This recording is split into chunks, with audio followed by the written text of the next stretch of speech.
اور حضور نے فرمایا ہے وہ جنگ جب ہوگی تو ایک باپ کے اگر 100 بیٹے ہوں گے تو 99 ختم ہو جائیں گے، ایک بچے گا۔ یہ حدیث ہے صحیح۔ اور آپ نے فرمایا ویل للعرب من شر قد اقترب، عربوں کے لیے ہلاکت ہے، عربوں کے لیے بربادی ہے اس شر سے جو قریب آ چکی ہے۔ اور آج جس طرح انہوں نے ان کی تہذیب کو اختیار کر لیا ہے، دبئی جا کر دیکھیے، بدترین مغربی معاشرہ جو ہے وہ دبئی کے اندر ہم نے قائم کر کے دکھا دیا۔ اب سعودی عرب اس راستے پر بڑھ رہا ہے۔ فرش التراب يضمني وهو غطاء۔ اب نوٹ کر لیجئے، یہ کتابیں اگر آپ پڑھنا چاہیں تو کتاب الملاحم میں پڑھیے۔ بدترین عذاب عربوں پر آیا کھڑا ہے، سروں پر تنا ہوا ہے، بدترین۔ ایسی جنگ ہونی ہے الملحمۃ العظمیٰ، جس کو کہ میں بھی آپ کے گواہی پیش کر دوں گا، جسے کہا گیا ہے لاسٹ کروسیڈ۔ بش نے بھی کروسیڈ کا لفظ بول دیا تھا، پھر واپس لیا اس نے۔ نکل جاتی ہے جس کے منہ سے سچی بات مستی میں، فقیہ مصلحت بین سے وہ رندے بادہ خار اچھا، کروسیڈ کہہ کر پھر واپس لیا۔ یہ کروسیڈ، اس کے اوپر جس قدر نقصان ہونا ہے عربوں کا، گریٹر اسرائیل بنے گا، یہ عراق، شام، اردن، سعودی عرب کا کچھ شمالی علاقہ، ترکی کا جنوبی علاقہ، مصر کا صحرائے سینا، اور اس کے ساتھ ہی جو بہترین اس کا زرخیز ترین علاقہ ڈیلٹا آف نائل، یہ سب یہودیوں کے قبضے میں جائیں گے۔ اس کو حدیث میں کہا گیا الملحمۃ العظمیٰ۔ عیسائی 80 علم لے کر اے مسلمانوں تم پر حملہ آور ہوں گے، اور ہر علم کے نیچے 12,000 فوج ہوگی، 9.5 لاکھ فوج۔ یہ نیٹو کی تیاری کس کے لیے ہو رہی ہے؟ جب USSR کا خاتمہ ہوا تو پوچھا گیا تھا نیٹو چیف سے، اب کس لیے؟ تمہارا وہ دشمن تو ختم ہو گیا، اب ہمیں اسلامک فنڈامنٹلزم سے نمٹنا ہے۔ وہ جانتے ہیں خطرہ یہی ہے، اب اسلام ابھر سکتا ہے، مسلمانوں کے سینوں کے اندر وہ آگ ہے، اوپر خاکستر آ گیا ہے، تمہیں اٹھانا بیٹھنا، یہ اندر تو انگارہ ہے، اوپر سے راکھ ہے، اسے دھوکہ نہ کھا جانا ان کے دلوں کے اندر۔ اور بش نے کہا تھا مسلمان چاہتے ہیں کہ ہسپانیہ سے لے کر انڈونیشیا تک نظام خلافت قائم کریں، اور میں حیران ہوا تھا کہ اس کمبخت کو ہسپانیہ کا خیال کیسے آ گیا؟ ہمیں تو کبھی آتا ہی نہیں، اب ہم تو بھول گئے، وہ تو 500 برس پرانی بات ہے جبکہ وہاں سے ہمیں نکال دیا گیا تھا۔ اگرچہ اقبال نے کہا تھا ہے ارض فلسطین پہ یہودی کا اگر حق، ہسپانیہ پر حق نہیں کیوں اہل عرب کا؟ ہسپانیہ میں تو 800 سال حکومت کی مسلمانوں نے، اور ابھی 500 برس سے گزرے ہیں نا۔ یہودی تو ارض مقدس سے 2000 سال نکالے گئے، انہیں لا کے آباد کیا گیا، عربوں کے سینے میں خنجر بھونک دیا گیا۔ وہ چھوٹا سا ملک جو چاہتا کرتا، کوئی پوچھنے والا نہیں۔ امریکہ جیسے اپنے بیٹے کی حفاظت کرے ویسے کرتا اس کا۔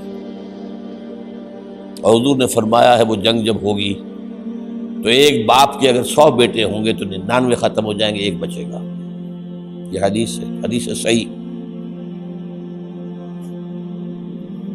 اور آپ نے فرمایا ویل للعرب من شر قد اقترب، عربوں کے لیے ہلاکت ہے، عربوں کے لیے بربادی ہے اس شر سے جو قریب آ چکی ہے۔ اور آج جس طرح انہوں نے ان کی تہذیب کو اختیار کر لیا ہے، دبئی جا کر دیکھیے، بدترین مغربی معاشرہ جو ہے وہ دبئی کے اندر ہم نے قائم کر کے دکھا دیا۔ اب سعودی عرب اس راستے پر بڑھ رہا ہے۔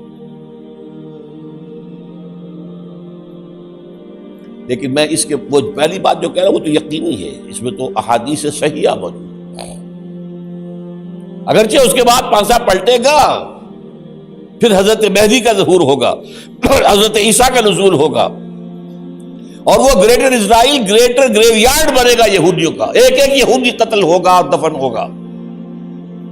یہ بات میں ہونا ہے، میں پہلی بات پرچ کر رہا ہوں۔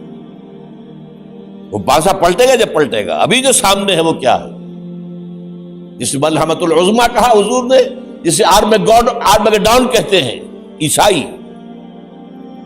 آرمگیڈون کی اگر کہیں جا کر آپ دیکھیں گے، آپ ڈکشنری میں مانی تو کیا لکھا ہے؟ A very big war which will be fought between the forces of evil and good before the end of this world۔ اس دنیا کے خاتمے سے پہلے خیر اور شر کی قوتوں کے درمیان بہت بڑی جنگ ہوگی۔ ارمجدون اسے کہتے ہیں عربی میں، اور آرمگیڈون اسے کہتے ہیں انگریزی کے اندر، اور یہ بائبل کی آخری کتاب کے اندر ہے، جو اس میں کہ مکاشفات یوحنا، ریویلیشنز آف سینٹ جان۔ یہ تو میں کہہ رہا ہوں یقین کے ساتھ، اور زیادہ دور نہیں ہے، آیا چاہتا ہے۔ اس لیے کہ یہودیوں کا اور عیسائی جو کنزرویٹوز ہیں، نیو کنزرویٹوز، ان کا 5 نکاتی ایجنڈا ہے متفق علیہ، جس کے تحت کہ یہ جنگ صلیبی شروع کی گئی ہے۔ تو سن لیجئے آپ، آرمگیڈون نمبر 1، گریٹر اسرائیل قائم ہو جانا اس کے نتیجے میں نمبر 2، مسجد اقصی اور قبۃ الصغریٰ کو گرانا نمبر 3، وہاں تھرڈ ٹیمپل، وہ مسجد جو حضرت سلیمان نے بنائی تھی 1000 قبل مسیح میں، پھر برباد کی تھی نبوکدنضر نے، دوبارہ بنائی گئی، پھر دوبارہ ختم ہوئی، 70 عیسوی تک گری پڑی ہے۔ ان کا خانہ کعبہ گرا ہوا ہے 70 عیسوی سے لے کر آج تک۔ ایک دیوار ہے ویلنگ وال، جہاں جاتے ہیں، روتے ہیں، پیٹتے ہیں، ماتم کرتے ہیں، وہاں وہ بنے گا تھرڈ ٹیمپل۔ اور نمبر 4، اس میں لا کر رکھا جائے گا تخت حضرت داؤد کا۔ یہ تخت کہاں ہے اس وقت؟ یہ لندن شریف کے اندر، جو ان کی پارلیمنٹ کا جو چرچ ہے، ویسٹ منسٹر ایبے، اس میں رکھا ہوا ہے۔ ایک پتھر تھا جس پر بٹھا کر حضرت داؤد کی تاج پوشی ہوئی، پھر حضرت سلیمان کی ہوئی، پھر وہ پتھر رکھ دیا گیا جب حضرت سلیمان نے بنایا ہیکل مسجد اقصی، وہاں رہا وہ۔ ہر بادشاہ جو تھا یہودی اسی کے اوپر بٹھا کر اس کی تاج پوشی ہوتی تھی۔ سن 70 میں ٹائٹس نے گرایا اسے، ہیکل کو، وہ پتھر لے گیا، وہاں سے روم گیا، روم سے آئرلینڈ گیا، آئرلینڈ سے اسکاٹ لینڈ آیا، اسکاٹ لینڈ سے انگلینڈ آیا، اور اب وہ رکھا ہوا ہے 14ویں صدی عیسوی سے آج تک۔ وہ ویسٹ منسٹر ایبے میں رکھا ہوا، ایک کرسی کی سیٹ میں اسے بنا دیا گیا ہے تخت کی شکل میں۔ اب انگریزوں میں کوئی ملکہ ہو، کوئی بادشاہ ہو جس کی بھی تاج پوشی ہونی، اس میں ہوتی، یہ لا کر رکھا جائے گا تھرڈ ٹیمپل میں۔ اور اس پر یہودیوں کے خیال کے مطابق ان کا مسیحا آئے گا جو مسیح دجال ہوگا۔ عیسائیوں کے خیال کے مطابق حضرت عیسیٰ آئیں گے، وہ ہمارا بھی خیال ہے حضرت عیسیٰ آئیں گے علیہ السلام۔ بہرحال یہ تو بات کی باتیں ہیں نا، اس وقت جو میں عرض کر رہا ہوں، عربوں پر بہت بڑا عذاب۔